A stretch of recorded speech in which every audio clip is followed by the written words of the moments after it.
Olá você, gente interessante, está para começar.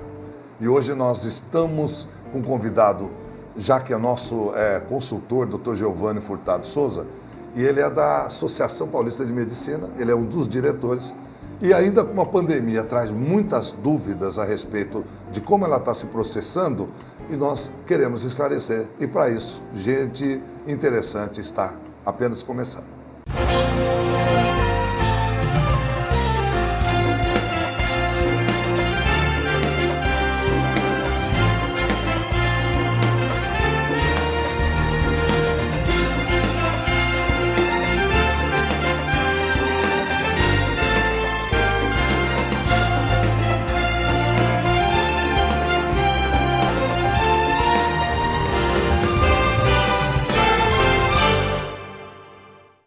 Bem, hoje nós estamos recebendo um diretor, representante da Associação Paulista de Medicina, o Dr. Giovanni Furtado Souza. Ele é médico urologista, já conhecido com mestrado, doutorado na área, já fez parte do Conselho Municipal também.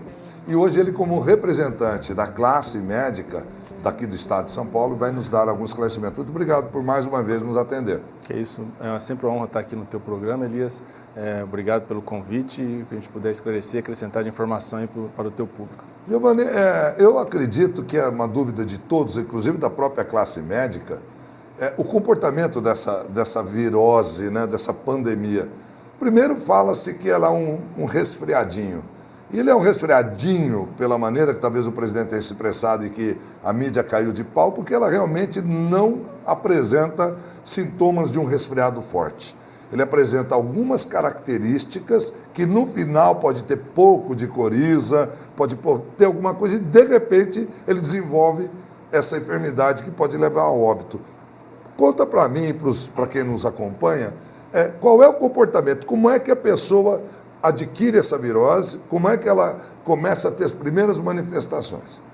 A grande maioria dos pacientes não vai apresentar nenhum sintoma, na verdade, Elias. Vai ser uma virose mesmo, que pode passar só com uma queda do estado geral, um corpo ruim, e isso pode evoluir alguns dias com um quadro de uma gripe, ou seja, o paciente tem febre, pode ter uma coriza, é uma característica específica de alguns pacientes do corona ter uma perda do olfato, uma perda do sabor dos alimentos.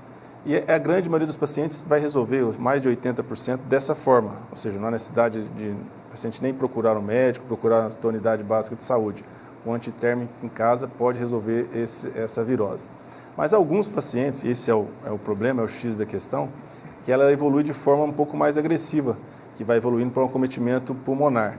Já se sabe que isso ocorre naqueles pacientes já muito falados, pacientes de alto risco, né?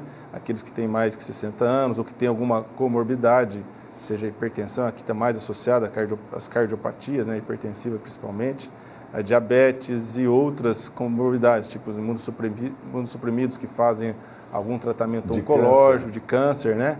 Pessoas que fazem hemodiálise, pessoas que fizeram algum transplante, qualquer órgão, estão imunossuprimidos com as drogas que fazem manter vivo aquele transplante, aquele órgão transplantado. Esses são pacientes que vão ter um risco muito maior de ter uma gravidade extrema da doença e que pode levar a óbito com uma frequência um pouco maior. Nessa outra faixa da população, esse risco é bem menor. Me fala uma coisa, a febre, o aumento de temperatura, ela quase se manifesta quase em todas as viroses. Essa especificamente, ela tem alguma particularidade nesse estado febril? Uma particularidade da doença em si, todos nós aprendemos nesse momento, é que é uma febre persistente. Algumas patologias também têm isso, mas uma sintomatologia totalmente diferente. Então, no caso, por exemplo, o paciente tem a febre, tomou um antitérmico, um paracetamol, a dipirona, a febre cede, mas ela já volta novamente. E aí, um sinal de agravo junto com essa febre persistente, que nas viroses, mais ou menos, a febre passa, no outro dia a pessoa tem uma febre, nessa ela é mantida, e aí o sinal de gravidade, ou seja, que está piorando, evoluindo mal o quadro, o paciente tem uma falta de ar, né, uma dispneia. Esses são quadros que a gente tem que tomar, assim, são sintomas de alerta que devem fazer a gente procurar uma assistência médica. Nós temos dois países extremamente populosos, eu acabei de ver agora mais ou menos a métrica que eles estavam adotando até chegar a 1 milhão, e nós observamos até 1 milhão e 38 mil pacientes que faleceram no mundo todo, entre os Estados Unidos, que hoje é o líder, 1 milhão e 200 e pouquinho, né? 1 milhão e pouco. Então, veja bem, são dois países que me impactam muito, que é o Japão e Hong Kong. Os dois países, um dos mais populosos do mundo, não adotaram isolamento. Eu me lembro que quando eu fazia judô, eu tinha o hábito, nós não podíamos entrar de sapato dentro de casa, você ia ao tatame, você saía, a roupa que você usava na academia era uma roupa diferente que você ia para sua casa e assim por diante. E esses hábitos de usar kimono, esse hábito de higiene, e mesmo as referências de distância, que eles não são de muito contato corporal no Japão, pode estar fazendo essa diferença. Hong Kong, o fator é outro. O Hong Kong é o uso de máscara ostensivo de toda a população. Qual é a diferença que nós estamos vendo esse coronavírus numa população tão grande como Hong Kong, como o Japão, nem aparece na estatística de mortes, é assustador. A Turquia, que tem um país que lideram para baixo, que dá 18 mil mortos, é o que menos perdeu, nós também temos que levar em consideração os mortos naturais. E hoje eles imputam todo mundo ao coronavírus. Então dão estatísticas falsas nesse sentido, para que não gastem testes com mortos. Qual que é o limiar entre trabalhar, se proteger e ficar recluso? Vamos começar do início, né, Elias? Eu acredito que a gente está todo mundo aprendendo, como você disse no começo do programa, mas esses fatores que você disse aí, com certeza são alguns fatores que diminuem a disseminação pico da doença. Os países asiáticos, eles têm esse comum que você disse, eles não são tanto de abraçar, não são tanto de pegar na mão, eles mantêm uma distância, eles já têm culturalmente, independente dessa característica deles, o uso de máscara, porque eles já tiveram algumas outras gripes graves, outras viroses graves nos últimos anos, o SARS, a influenza, que matou muita gente lá. Então, em qualquer época do ano que você for fazer uma filmagem em Tóquio, você andar nas ruas de Tóquio, nessas grandes cidades da Ásia, muitas pessoas vão estar de máscara. Então, isso já evita não só o contágio daquela própria pessoa, mas muito mais a disseminação do vírus.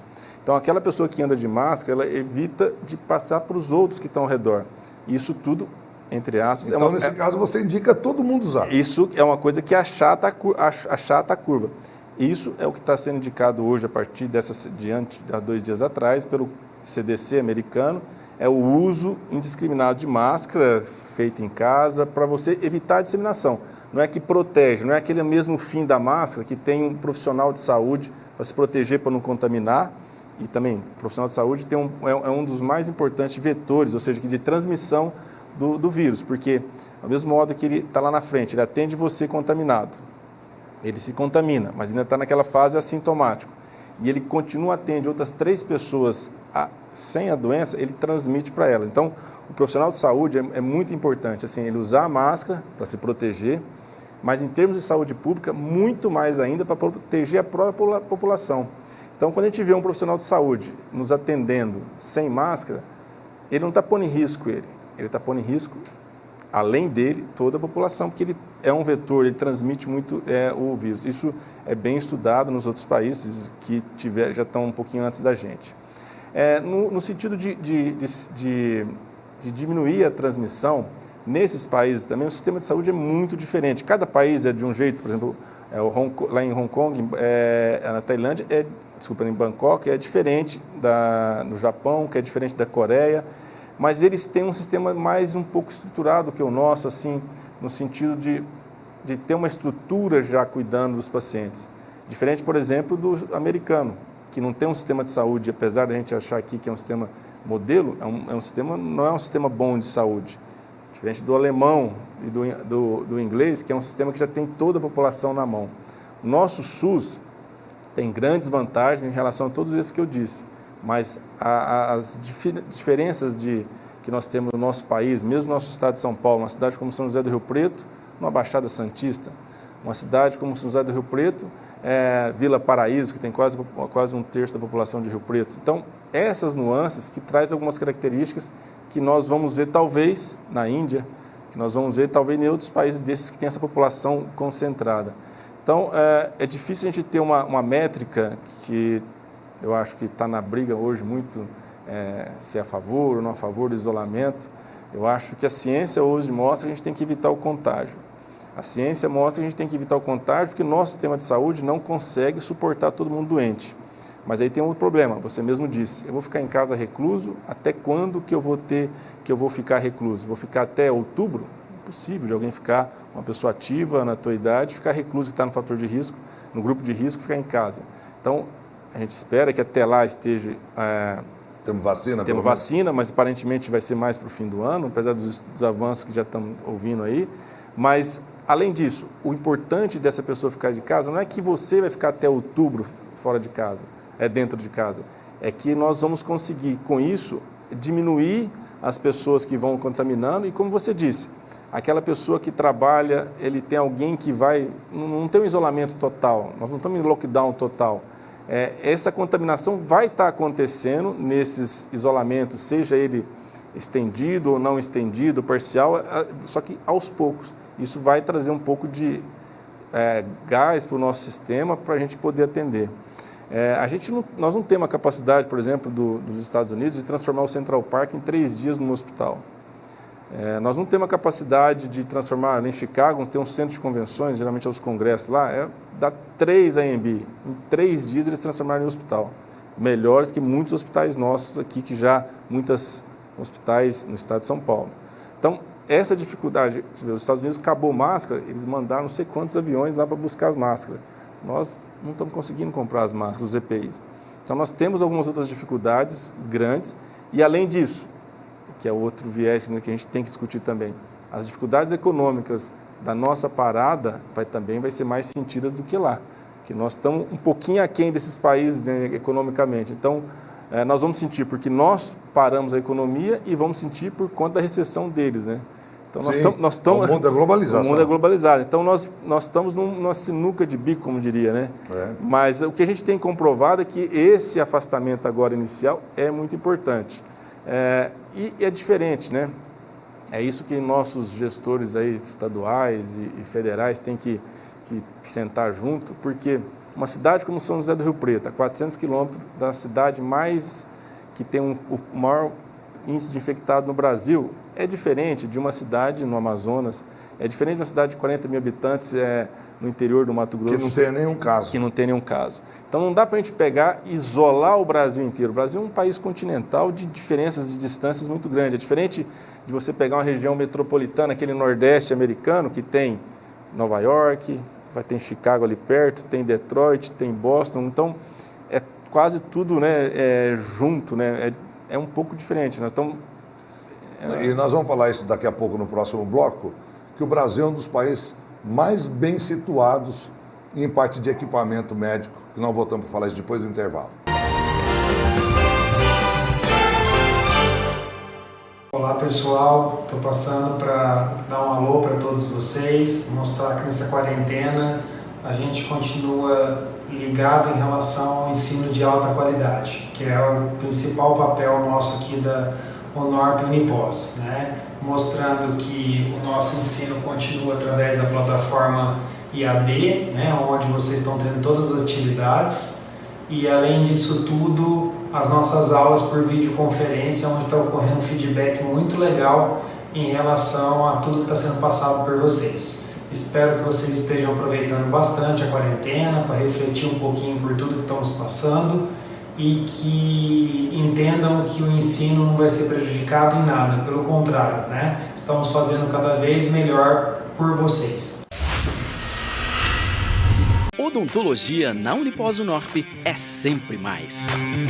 Os melhores alunos, os melhores professores, a melhor estrutura, aulas práticas e teóricas desde o primeiro ano. Tecnologia de última geração, da graduação à especialização. Odonto é aqui.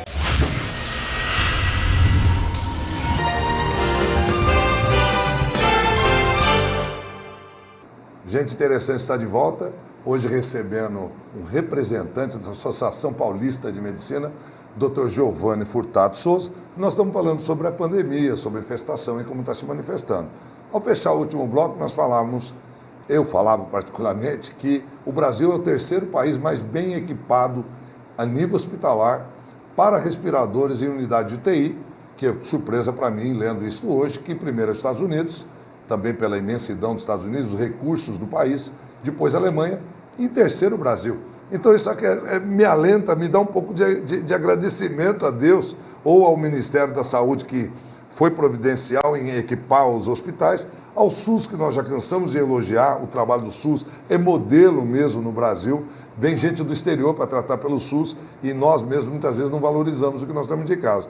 Como é que é o médico agora, a população de médico que a gente vê nos condomínios, os povos se reunindo para agradecer, para aplaudir os médicos, há panelaços na cidade toda para essa classe que hoje são os nossos heróis. Como que eles estão se protegendo, doutor?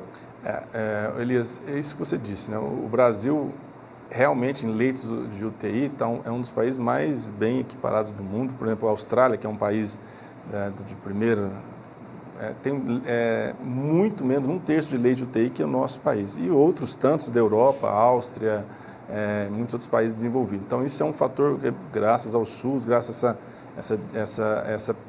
o governo brasileiro, o governo federal, já no início do ano, já começou a se movimentar, a investir nisso, de comprar, de equipar, de ativar novos leitos de SUS que estavam desativados por todo esse país. Então, isso é um avanço muito grande para o Brasil.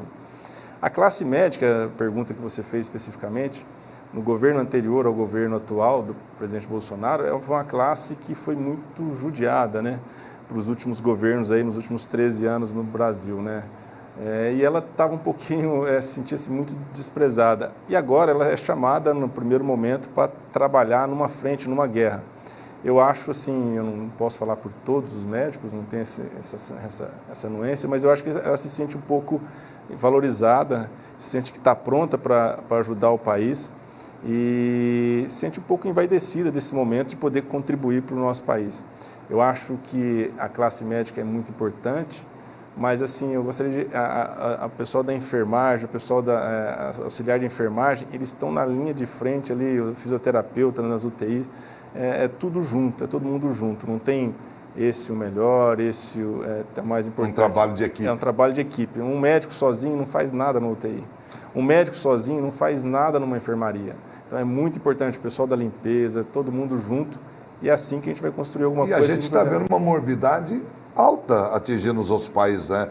A gente viu na Itália, em uma semana ela perdeu 51 médicos.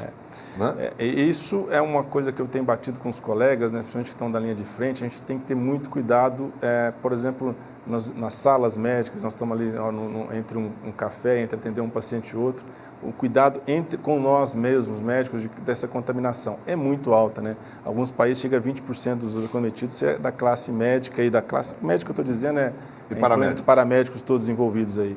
Então, todas as nossas equipes têm que tomar muito cuidado, tomar aqueles cuidados ao chegar em casa, tomar cuidado com a sua família, aqueles que tiverem algum ente na família com idade, grupo de risco, procurar evitar e procurar manejar no possível de ter menos contato com eles, que nós somos um grupo de risco. Eu me lembro na época que eu morei em Londres, foi retirado as crianças das famílias porque elas não pararam de ter atividade. Então as crianças eram retiradas, como fizeram agora. Todas as crianças foram tiradas para ambientes, para escolas, onde só crianças, só jovens participam. Porque a criança, ela tem uma imunidade alta, mas ela é um carreador, transmissor, digamos, assintomático. E no Brasil nós temos essas crianças hoje dentro de casa.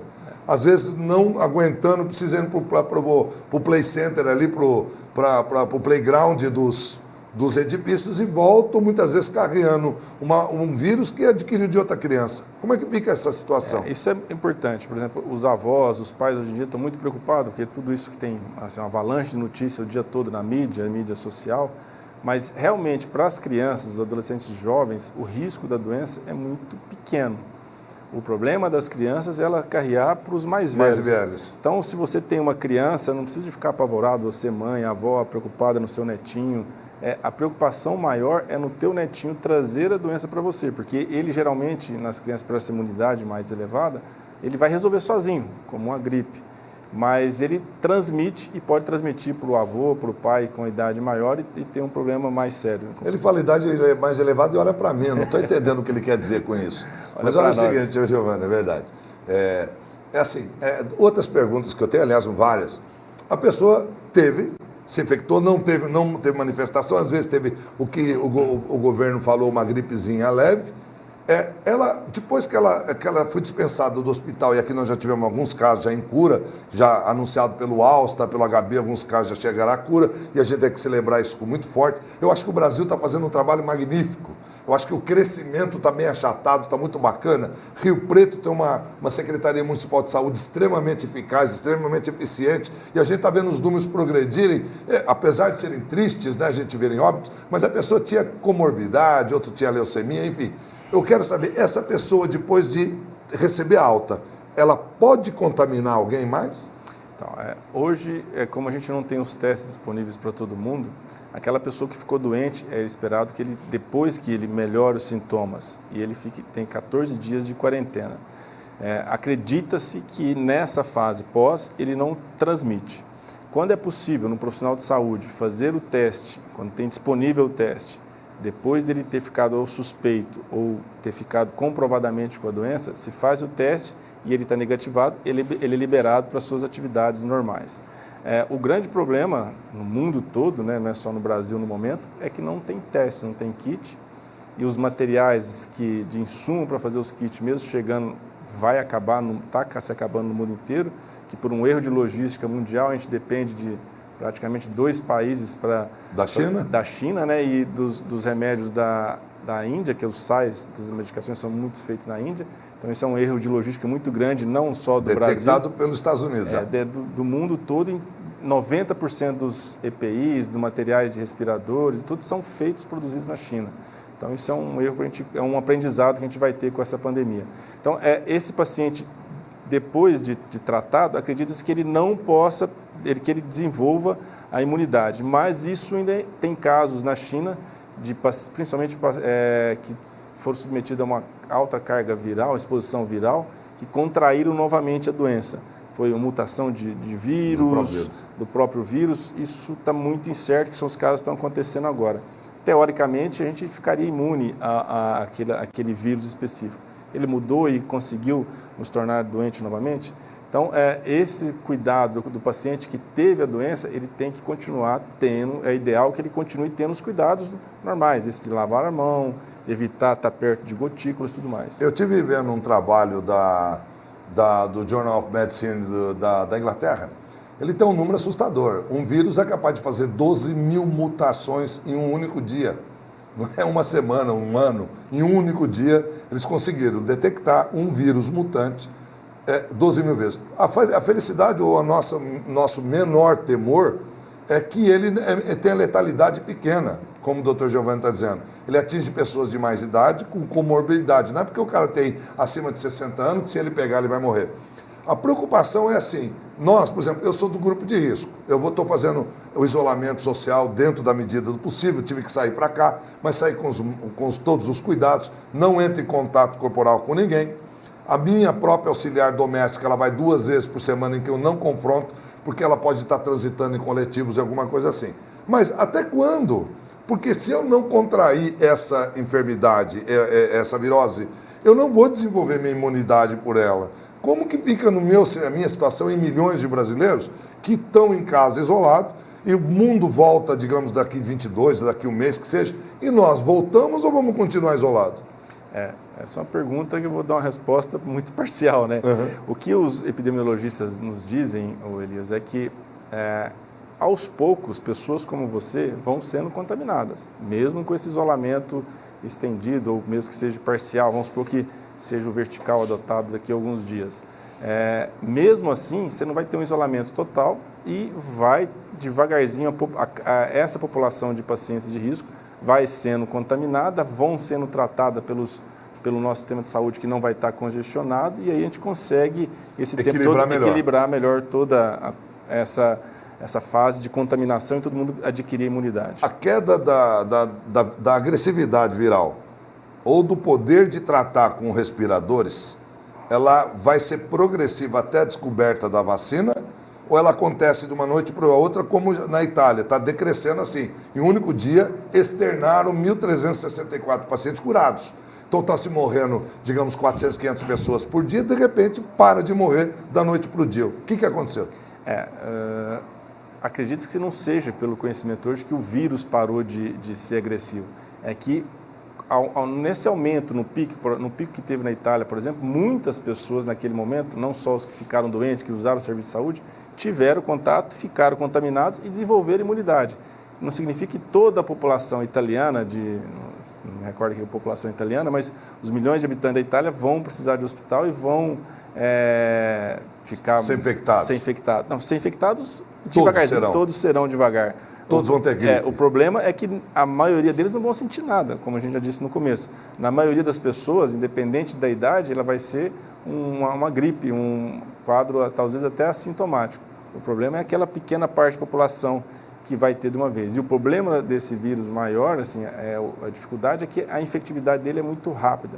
É esse o grande problema, é muito rápida e superlota o serviço de saúde. Existem outras doenças, outros vírus muito mais letais do que o do coronavírus. O H1N1. O problema, o ebola, o problema é que eles não têm tanta infectividade como tem o H1. Não é tão letalidade. A letalidade como... Nosso tempo, eu tenho pelo menos mais 40 perguntas para fazer, doutor Giovanni. Mas nosso tempo está esgotado, eu vou pedir para que ele oriente você, dê a última palavra para te orientar como se comportar nesse tempo de pandemia. A orientação que eu poderia dar, nada de diferente do que tem sido os outros órgãos de saúde têm dado, tanto o Ministério da Saúde, a Secretaria Estadual de Saúde e a Secretaria Municipal de Saúde aqui de São José do Rio Preto. Neste momento, ficar em casa é a melhor coisa, é a melhor segurança para nós e para nossos entes queridos. Lavar as mãos, procurar usar o álcool gel. Eu acho que nesses próximos dias a orientação vai ser de todo mundo usar máscara para se proteger mais ao próximo, ainda se não está totalmente sedimentado, mas acho que já vale a pena a gente antecipar um pouquinho, usar máscara, fazer as máscaras caseiras. Na internet a gente tem vários modelos aí que você pode fazer em casa mesmo. E, importante, cuidado com as fake news. Tantas fake news alarmistas, que o mundo vai acabar, que todo mundo vai contaminar, como também as que não é nada, que é uma doença que não tem que ter nenhum cuidado. Então, olhar nesses órgãos de confiáveis nossos para antes de tomar qualquer atitude. É essa. Bem, obrigado, doutor Giovanni Furtado Souza. Ele é um diretor da Associação Paulista de Medicina e quero te agradecer muitos esclarecimentos todos e agradecer também a você por ter nos acompanhado. E gente interessante te aguarda no próximo programa. Até lá.